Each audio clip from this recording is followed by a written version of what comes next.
Hitler Hitler की गलती बस क्या थी ना, हिटलर अति महत्वाकांक्षी हो गया था। उसने सोचा ना, हिटलर ने, यह है जर्मनी, ये कौन है? जर्मनी ने ब्रिटेन को तो, फ्रांस को तो निपटा दिया, ब्रिटेन को निपटा दिया, इन लोगों की नेवी एक के दिन में मार के गिरा दिया है। लेकिन वो कब्जा करना चाहता था रसिया को। यह गलत कर दिया इसने। वो कब्जा किसे करना चाहता था? रसिया। अब जर्मनी की खराबी समझो, जर्मनी एरिया में छोटा, इसके पास अनाज उतना नहीं होगा, जबकि युद्ध के मैदान में अनाज स्टोर करके रखना जरूरी है। तो जर्मनी ने, हिटलर ने रसिया से कहा कि देखो, हम पोलैंड पर हमला करने जा रहे हैं। कह रहा काहे लिए?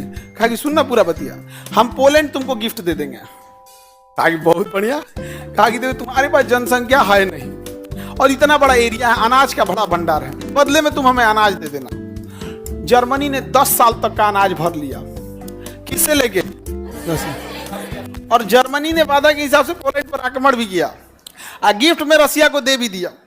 और रसिया से कहा कि अपनी ज्यादातर सेना को यहीं लाओ ताकि इसे कंट्रोल करके रखना है। जब रसिया यहां सेना लेके आया ना, तो हिटलर इसको भी मार दिया। रसिया पूछा कि ऐसा क्यों किया? तो कहा कि भाई देख, तुमको दौड़ा दौड़ा के मारना बहुत मुश्किल था यार, इसलिए हम पास बुला के मारे हैं। हिटलर समझ में आ गया, किसी को नहीं छोड़ा था।